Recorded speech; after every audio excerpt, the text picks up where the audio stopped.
माझे नाव आकाश आहे. मी आणि माझी आई न्यायमूर्तींच्या घरी काम करत असू. आई साफसफाई करायची आणि मी तिला मदत करायचो, जेणेकरून मलाही थोडे पैसे मिळतील. आम्ही अनेकदा न्यायमूर्तींच्या ग्रंथालयाची साफसफाई करत असताना मला तिथे असलेली पुस्तके वाचण्याची आवड निर्माण झाली. आई कामात व्यस्त असताना मी शांतपणे एक पुस्तक घेऊन कोपऱ्यात बसून वाचू लागलो. मला शिकून खूप मोठे व्हायचे होते. मी पुस्तके वाचण्यासोबतच माझ्या परीक्षेची तयारीही करत होतो.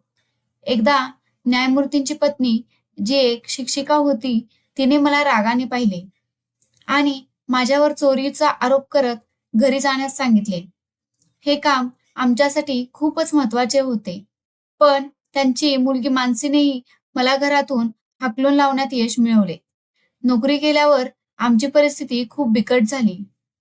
खूप वाईट दिवस आले. पण वेळ नेहमीसारखी नसते. जेव्हा आमचे दिवस बदलले, तेव्हा मी आणि माझी आई खूप आनंदित झालो. मला अजून शिकायचे होते. खूप मोठे व्हायचे होते. पण मला खूप वाईट वाटले. कारण मी जे काही शिकलो होतो, ते माझ्यासाठी अडचणीचे ठरले होते. माझे वडील मी 5 वर्षांचा असतानाच वारले होते. त्यांच्या मृत्यूनंतर आईने मला एकटेच वाढवले आणि माझ्या प्रत्येक इच्छेची पूर्तता केली. वडिलांनी मला शाळेत घातले होते, पण ते गेल्यानंतर आईला मला एकटे वाढवणे खूप कठीण झाले.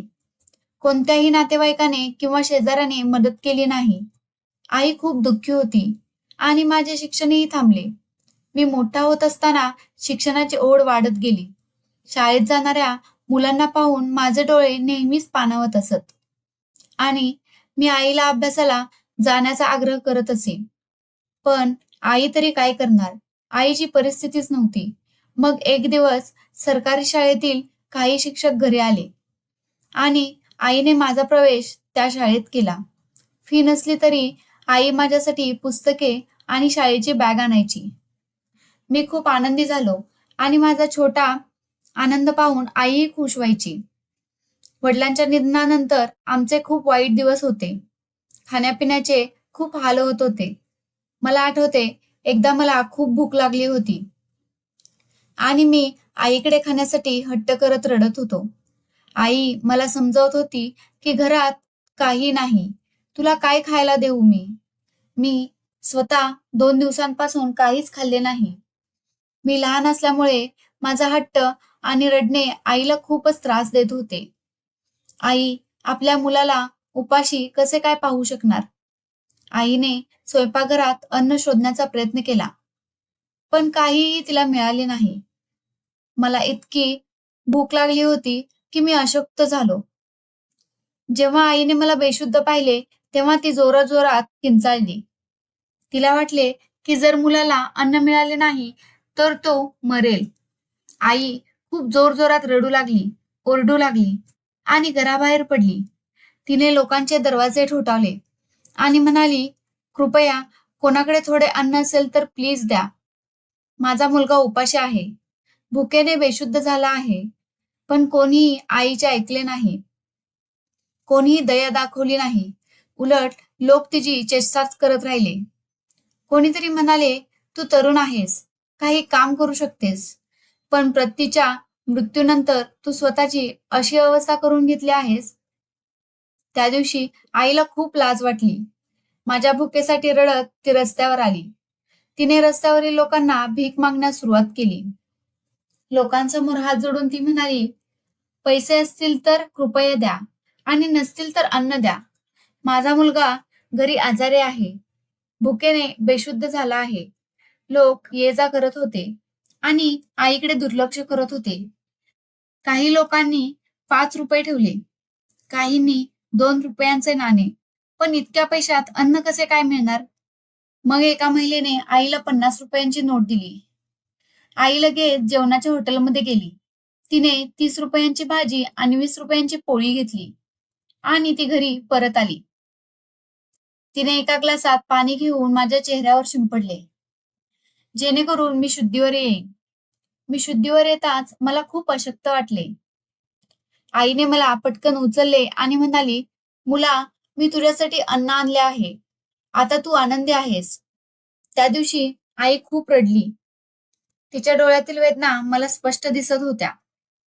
तेव्हापासून तिने ठरवले असावे की आता ती आपल्या मुलाला कधीही उपाशी ठेवणार नाही. ती त्याचे पोट भरेल. आईला एका कारखान्यात नोकरी मिळाली. त्या आईने खूप जास्त इकडे-तिकडे वणवण करून शोधली. सकाळी मी शाळेत जायचो. तिथून आल्यावर दिवसभर घरात राहायचो. संध्याकाळी 6 वाजेपर्यंत आई कारखान्यातून काम करून यायची. कारखान्यात पॅकेजिंगचे काम होते, जिथे आईला इतके पैसे मिळायचे की आम्ही दोघेही व्यवस्थित जगत होतो. माझी आई लहान वयातच विधवा झाली होती. हा समाज एकट्या स्त्रीचा शत्रू असतो. कारखान्यात आईला अनेक पुरुषांचा सामना करावा लागला, जे तिच्याकडे वाईट नजरेने पाहत असत. मी अनेकदा आईला कारखान्यातून थकून घरी येताना पाहिले. कधी-कधी मी झोपल्यानंतर ती वडिलांचा फोटो छातीवर ठेवून सर्व गोष्टी त्यांना सांगायची. मी हळूहळू मोठा होत होतो. तिला वाटायचे की मी झोपलो आहे, पण मी तिच्या वेदना ऐकत जागे राहायचो. मी तिला शांतपणे पाहायचो आणि तिच्या सर्व गोष्टी ऐकायचो.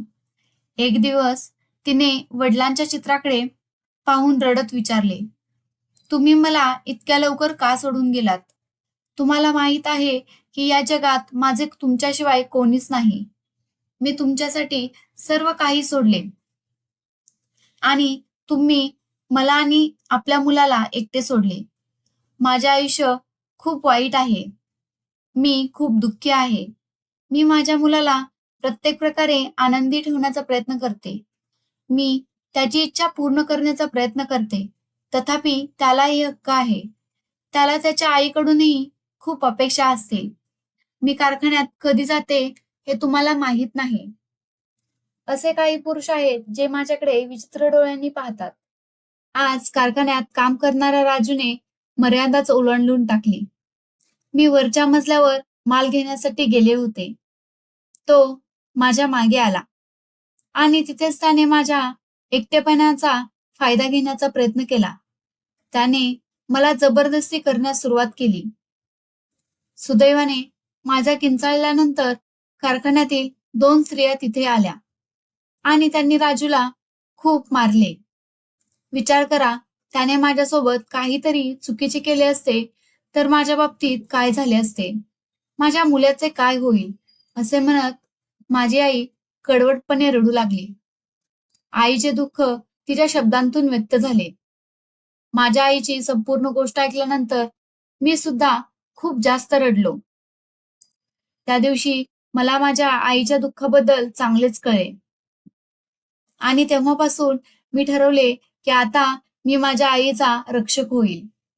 ती नोकरी करण्यासाठी कुठेही जाईल, मी तिच्या सोबत जाईन.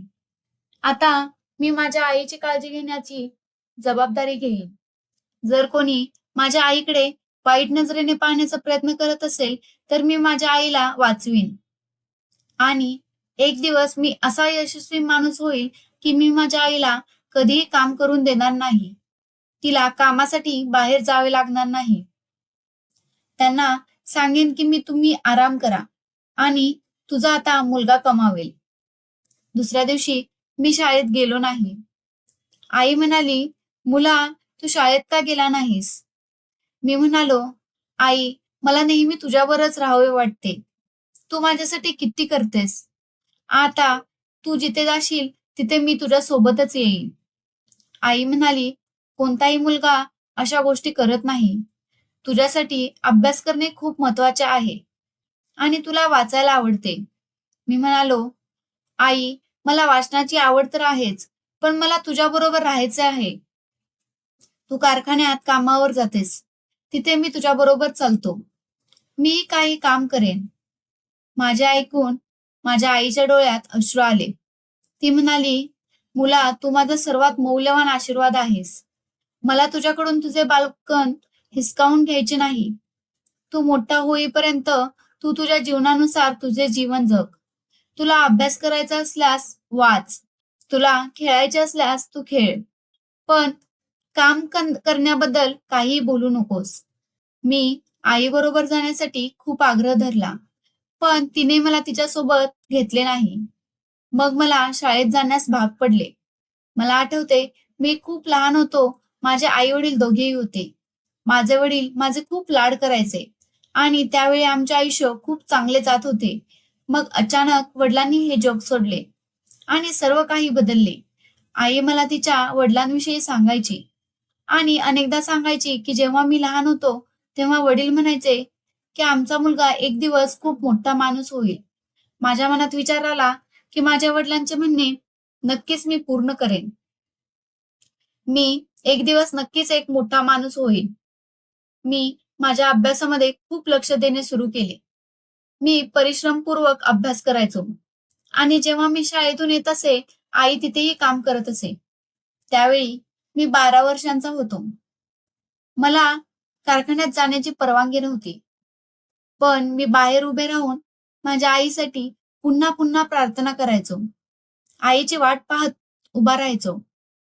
मला असे वाटायचे, की जर मी कधी काही चुकीचे पाहिले असेल किंवा माझ्या आईला धोका आहे असे वाटले, तर मी ताबडतोब कारखान्यात जाऊन माझ्या आईला वाचवतो. हा विचार नेहमीच माझ्या मनात घर करून होता. पण जेव्हा आईने मला दररोज कारखान्याच्या बाहेर उभे राहिलेले पाहिले, तेव्हा तिने मला विचारले, "तू का येतोस? आणि तू इथे उभा का राहतोस?" माझ्या आईला माझी काळजी कळली होती. मी माझ्या आईला सांगितले, की तुझा मुलगा तुझी काळजी घेण्यासाठी येतो. आईने हळूच माझ्या गालावर एक लहान चापट मारली आणि म्हणाली, "मुला, तुला माझी काळजी घेण्याची गरज नाही. याची काळजी घेण्याची गरज आहे. चल घरी बसून अन्न खाऊ." माझ्या आईकडे घरी स्वयंपाक करण्यासाठी पुरेसा वेळ नव्हता. म्हणून ती कारखान्यातून परत येताना बाजारातून अन्न आणत असे. आम्ही दिवसातून 2 वेळा नव्हे, तर फक्त 1 वेळा अन्न खायचो. संध्याकाळी 7 वाजता आम्ही दुपारचे जेवण करायचो आणि तेच आमचे जेवण होते. माझी आई खूप विचारपूर्वक पैसे खर्च करायची, बचतही करायची. कारण जेव्हा मी भुकेने रडत असताना बेशुद्ध पडलो होतो, तेव्हापासून माझ्या आईने असा विचार केला होता, की आपल्या मुलाला अशा प्रकारे पुन्हाच पाहायची कधीच वेळ येऊ नये. वेळ निघून गेला आणि मी अशा प्रकारे सरकारी शाळेत शिकत राहिलो. बरीच वर्षे गेली होती. आम्ही दोघेही, आई आणि मुलगा एकमेकांना आधार देत होतो. आम्हीच एकमेकांचा आधार बनत होतो. आमच्या आयुष्यात बरेच चढ-उतार आले, पण माझी आई आणि मी एकमेकांसोबत होतो. आमच्या दोघांनाही प्रत्येक अडचणीचा सामना करावा लागला आणि माझ्या डोळ्यात काहीतरी मोठे करण्याचे स्वप्न होते. माझे शिक्षणही चालू होते. आता मी 10वीच्या वर्गात गेलो होतो. 8वी पूर्ण झाल्यानंतर माझ्या आईने माझा प्रवेश एका चांगल्या शाळेत केला, जिथून मी 9वी आणि 10वीची परीक्षा उत्तीर्ण केली. पण आता माझ्या आईला कारखान्यातून काढून टाकण्यात आले. कारण तेथे बरेच नवीन कामगार होते, जे वेगाने काम करत होते. माझ्या आईला फारसे वेगाने काम करणे आता जमत नव्हते. तर मालकाला जुन्या कामगारांचे काम आवडले नाही. नोकरी केल्याबद्दल माझ्या आईला वाईट वाटले. आम्ही आता कसे जगू याबद्दल तिला काळजी होती. पण माझ्या आईला काहीतरी करावे लागेल म्हणून ती लोकांच्या घरात काम करू लागली. मला फार वाईट वाटायचे. ती माझ्याकडे पाहिली आणि म्हणाली, "जर तुझ्या वडिलांचे स्वप्न अपूर्ण राहिले, तर मी ते पूर्ण करीन. मुला, मी तुला नक्कीच एक सक्षम व्यक्ती बनवेन." मी आईला पाहिल्यानंतर हसत असे आणि मी माझ्या मनात असा विचार करत असे, की मी सुद्धा स्वतःला यशस्वी करण्यासाठी खूप मेहनत करेन, खूप कष्ट करेन. माझी आई सकाळी नाश्ता न करता कपडे बदलून कामावर जात असे. कारण ज्या घरात तिला काम मिळाले, त्या घरात तिला सकाळी 9 वाजता जावे लागे आणि त्यांच्या घरातच नाश्ता करावा लागे.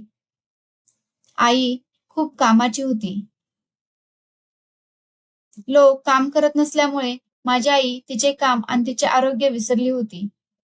संध्याकाळी जेव्हा माझी आई घरी परत आली, तेव्हा तिच्या हातावर फोड असायचे. पण तिच्या चेहऱ्यावर एक स्मित असायचे. कारण ती मला पाहण्याची हिंमत करत असे.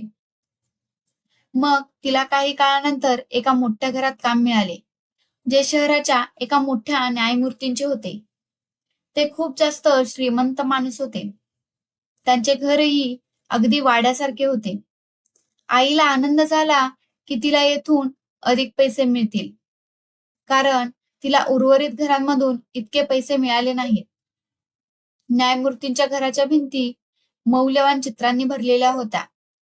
फर्निचर त्यांच्या घरातले इतके महाग होते की त्याला पाहून मला आश्चर्य वाटले. त्यांच्या घरात एक ग्रंथालय देखील होती. न्यायमूर्तीच्या घरात मी माझ्या आईसोबत काम करण्यासाठी गेलो.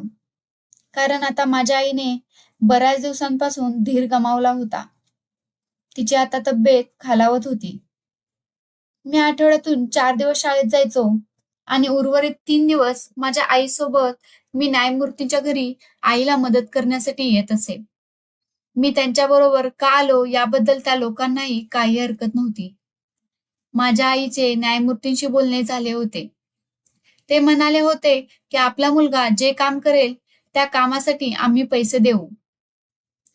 आई म्हणाली की मुलाला त्याच्या अभ्यासासाठी पैसे मिळतात.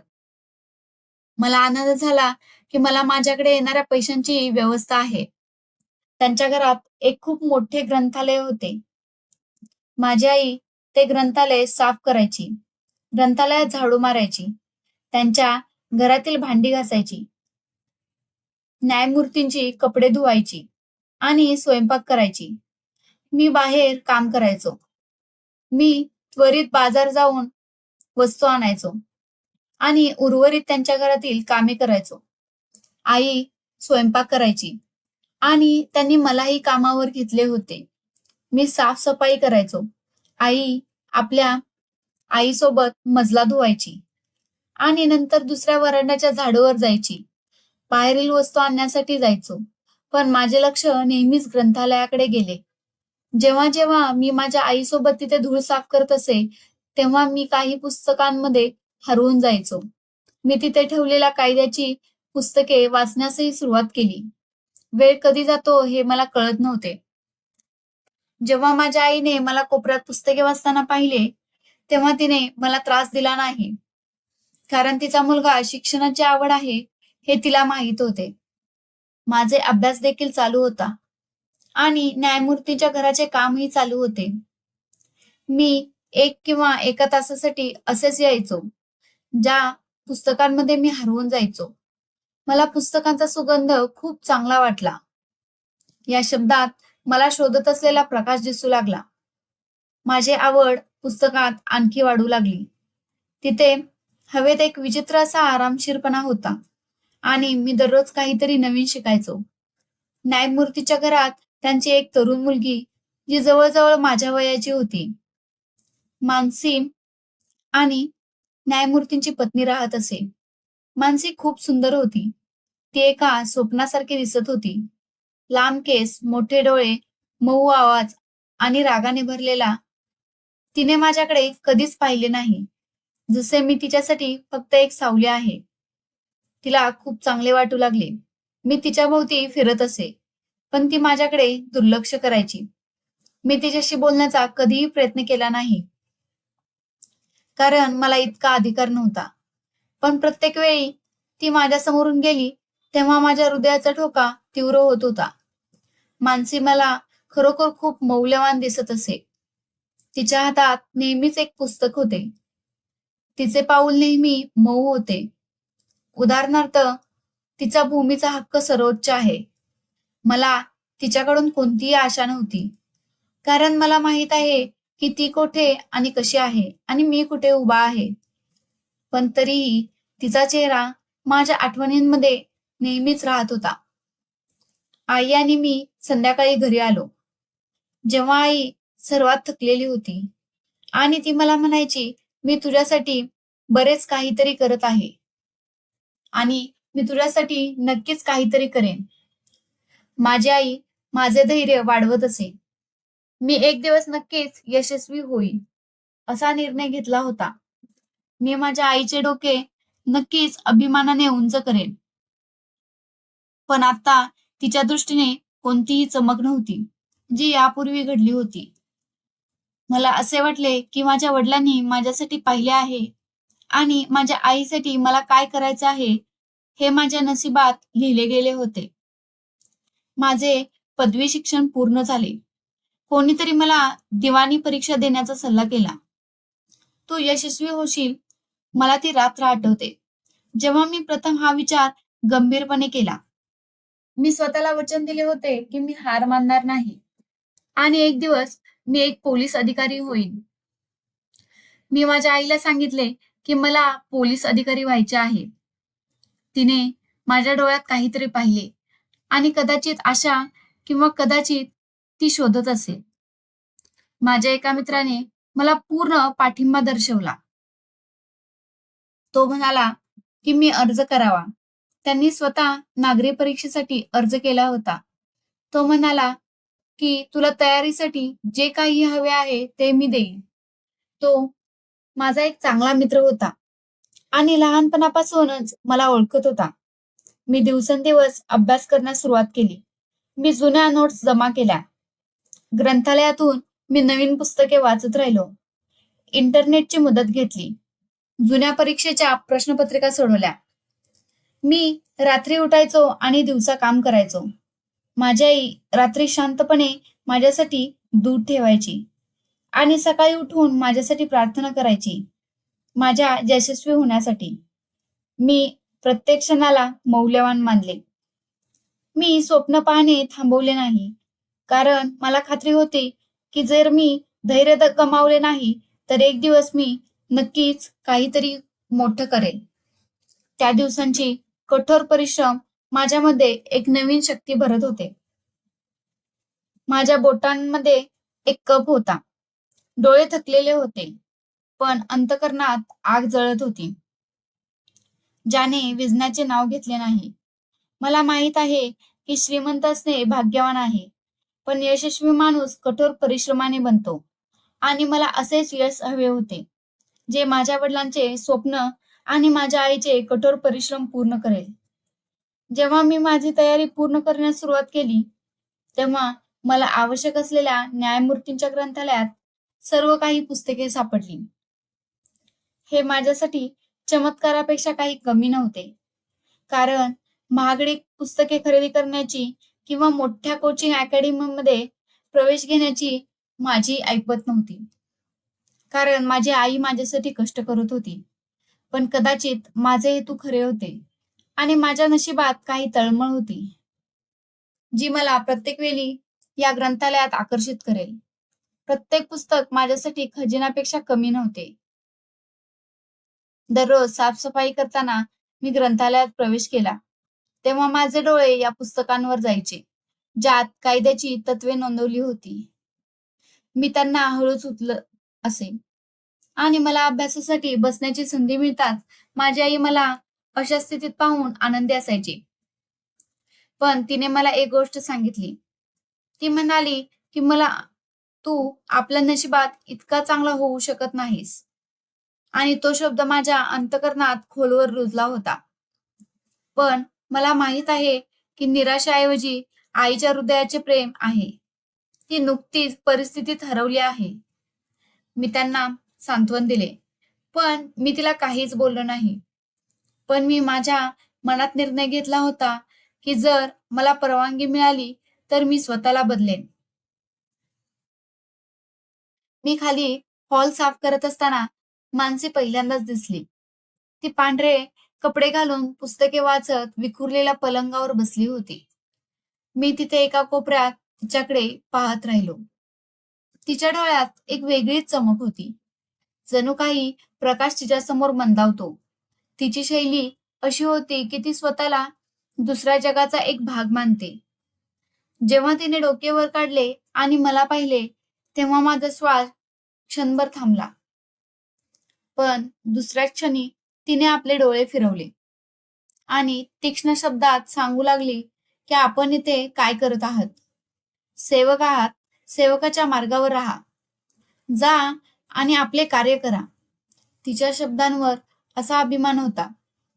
माझे डोळे शांतपणे खाली वाकले होते. मी साफसफाई सुरू केली. त्या दिवसानंतर जेव्हा जेव्हा मी तिला पाहिले, तेव्हा माझे डोळे स्वतःच खाली वाकत असत. माझी तिच्याकडे पाहण्याची कधी हिंमतच होत नव्हती. पण एक उत्कटता हृदयात वाढू लागली. तिच्या वागण्यावर मला कधीच राग आला नाही. मला तिचे शब्द वाईट वाटले नाहीत. कदाचित हे तिच्या प्रेमासारखे काहीतरी होते. जेव्हा जेव्हा ती माझ्याशी बोलायची, तेव्हा ती रागाने बोलत असे.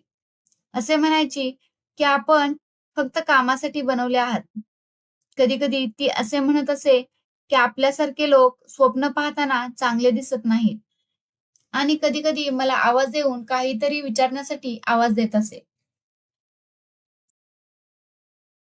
पण प्रत्येक वेळी मी तिच्यासोबत शांतपणे सर्व काही करत असे. कारण मला तिचा आवाज ऐकायला खूप जास्त आवडत असे.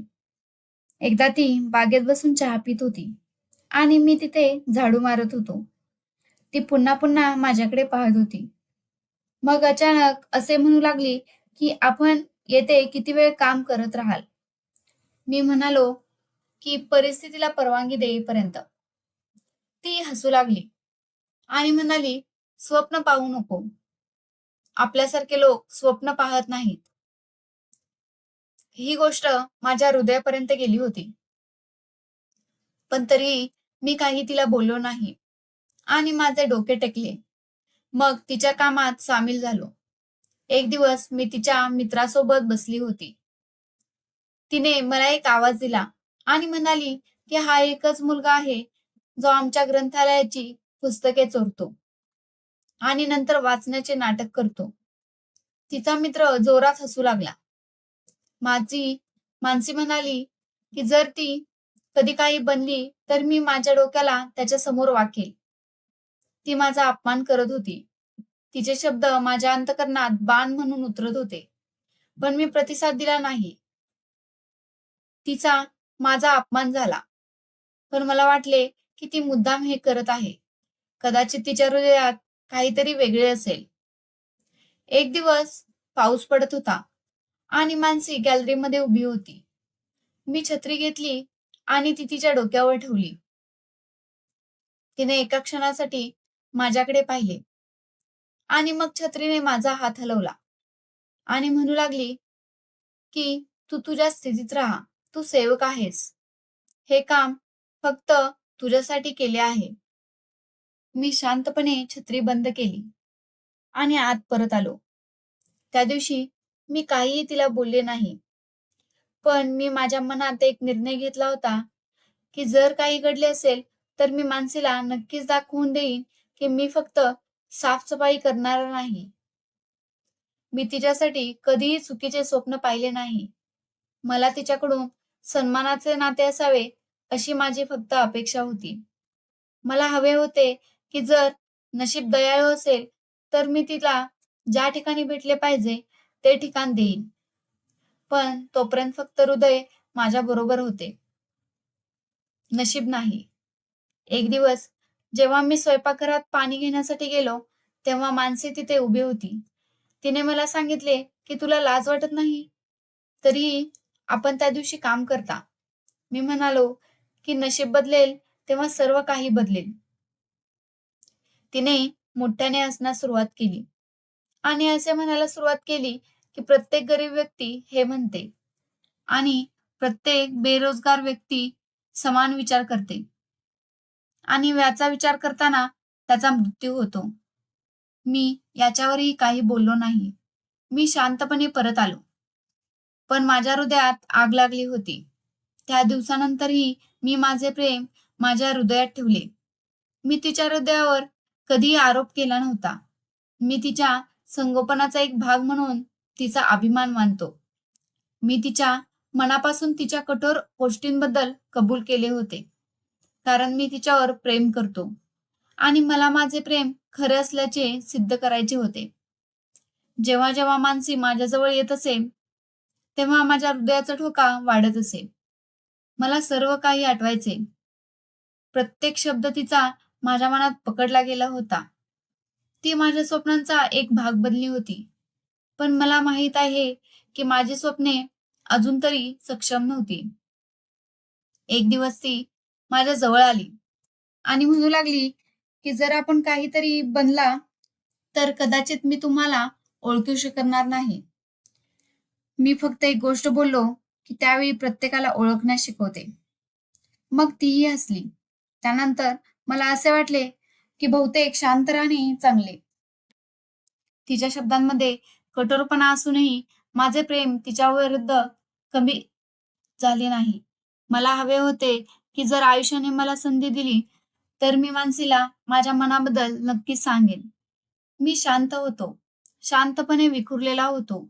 पण कुठेतरी ती लढाई माझ्यामध्ये चालू होती, जी कदाचित एक दिवस पुन्हा जागी होईल.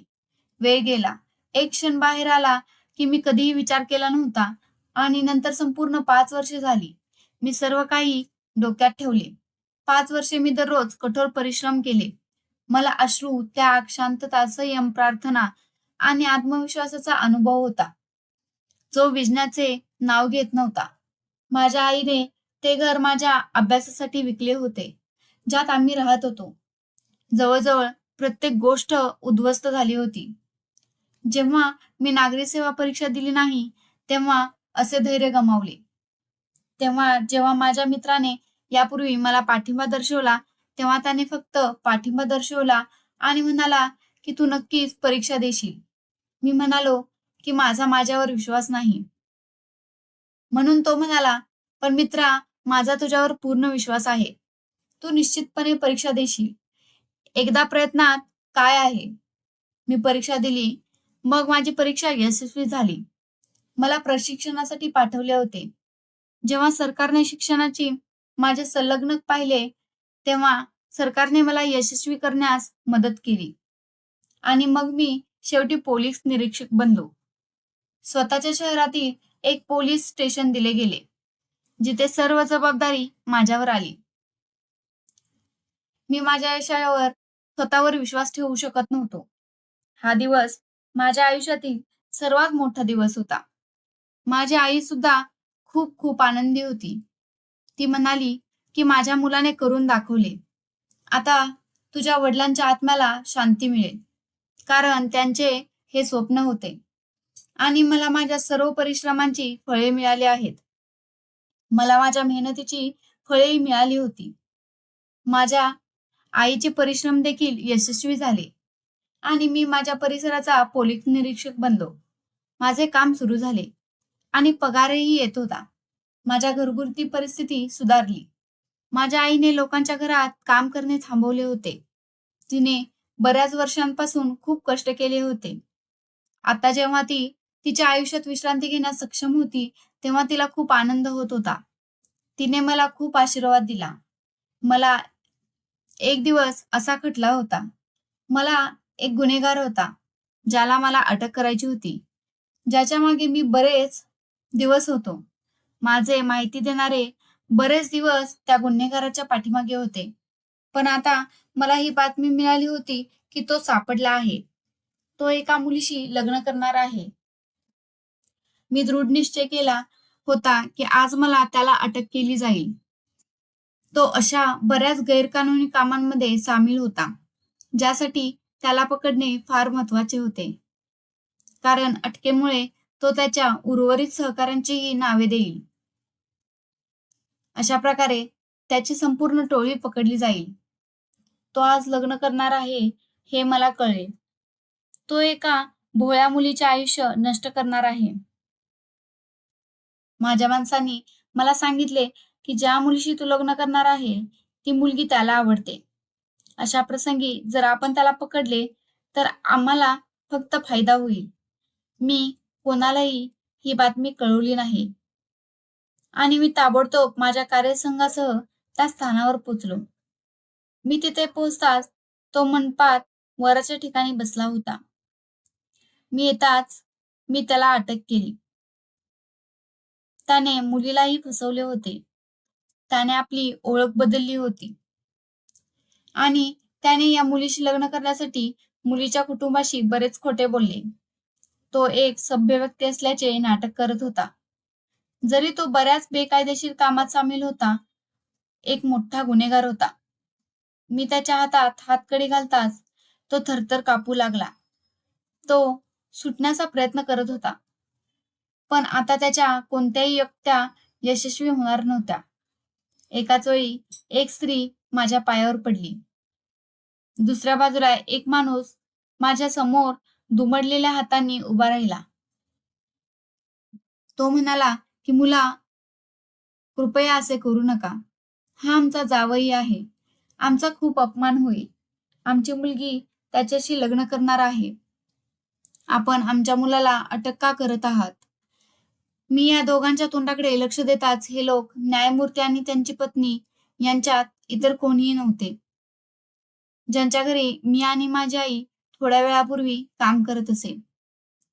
ज्यांच्या पत्नीने मला आणि माझ्या आईला घरी हाकलून दिले. याचा अर्थ असा की मानसी या व्यक्तीशी लग्न करणार आहे.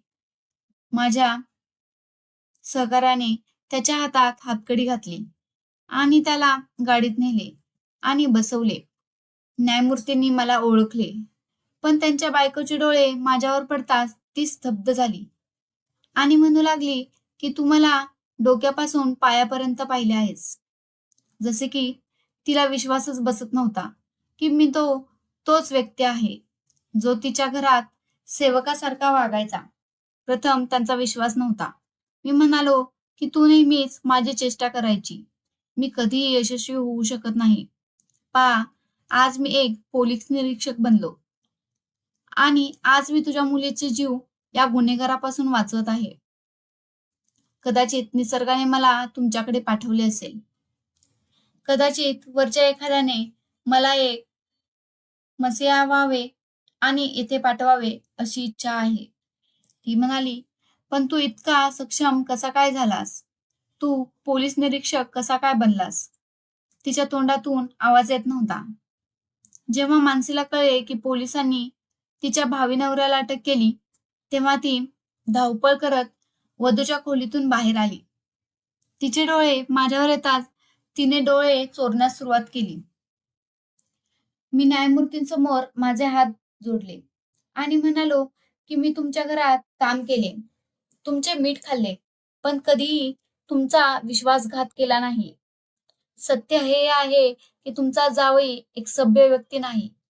तो खूप मोठा गुंड आहे. त्याने बरेच बेकायदेशीर काम केलेत आहे. एकटाच नाही, तर त्याची संपूर्ण टोळी चालू आहे. त्याने तुमच्या मुलीला एक दिवस मॉलमध्ये पाहिले. मग त्याला ती खूप आवडली.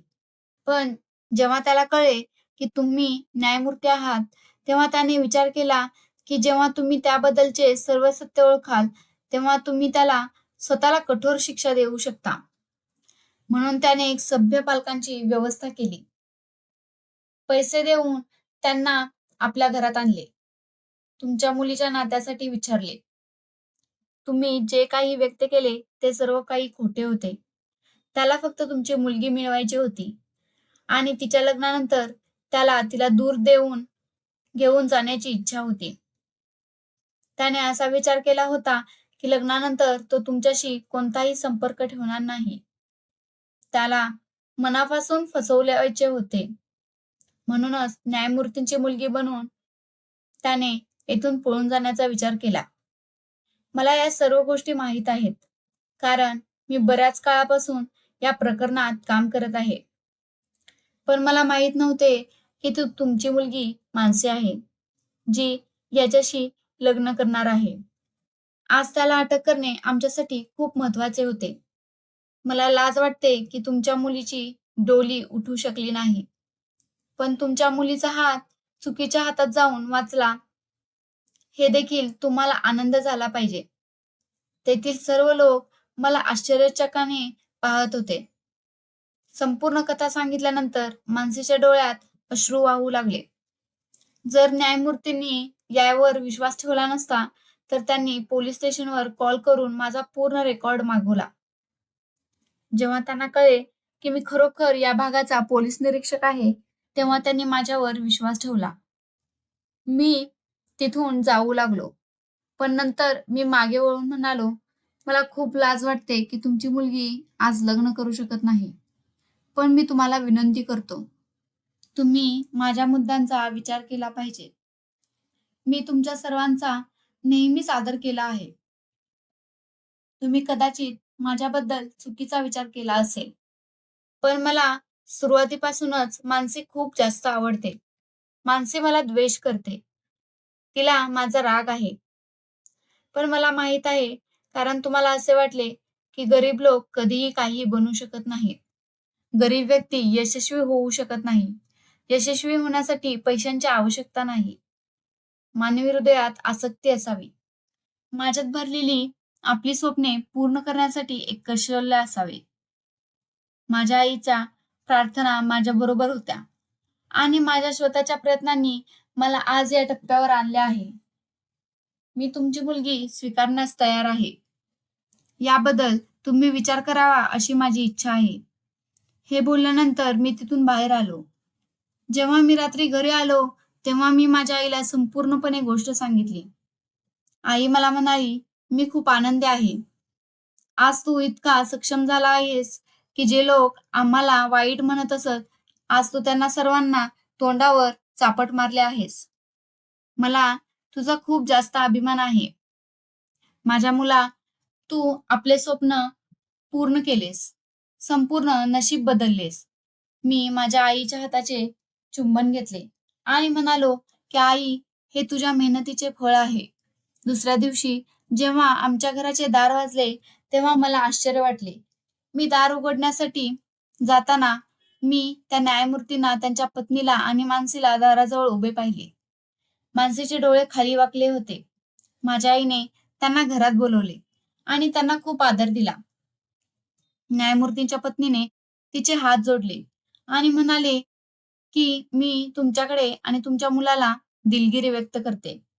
तुमच्या मुलाने आमच्यावर खूप उपकार केले, की त्याने आमच्या मुलीला तिचे आयुष्य खराब करू शकणाऱ्या एका व्यक्तीकडे जाण्यापासून रोखले." मानसी देखील माझ्याकडून खूप लाजिरवाणी झाली.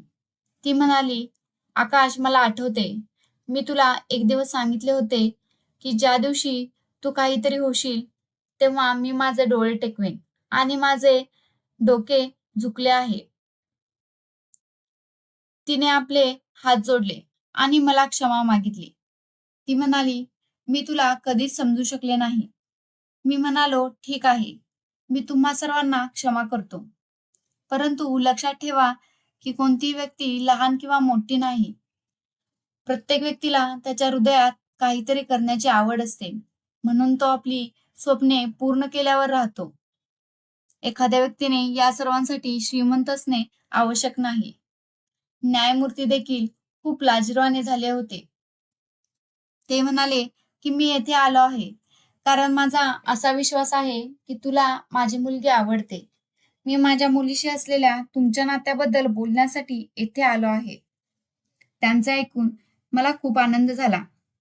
एकेकाळी जी मुलगी गर्विष्ठ असायची, ती आज नेहमीच मऊ दिसते. तिच्या चुकांमुळे तिला खूप लाज वाटली होती आणि ती म्हणाली, की ती अशा कोणत्याही गरिबांशी असे वागणार नाही. मी मानसीशी लग्न केले. माझ्या घराची गरिबी निघून गेली आणि माझी स्वप्ने पूर्ण झाली. मला फक्त माझ्या आयुष्यात आणखी काही नको होते. मी माझ्या पत्नीसह आनंदी आहे आणि आनंदी आयुष्य जगतो. मी तुम्हाला विनंती करू इच्छितो, की एखाद्या गरीब व्यक्तीचे हृदय आहे. जर त्याच्या डोळ्यात स्वप्न असेल, तर तो आपल्या कष्टाने आपली स्वप्ने पूर्ण करू शकतो. त्याला देखील जगण्याचा अधिकार आहे. जरी एखादी व्यक्ती गरीब जन्माला येत असेल, तरी तिला स्वप्ने बघण्याचा अधिकार आहे. काही श्रीमंत लोक जे वारंवार त्यांचा आत्मविश्वास मोडतात. आपण गरीब आहात असे म्हणतात. गरीब व्यक्ती वरून गरीब येत नाही, मग त्याला जग गरीब करते.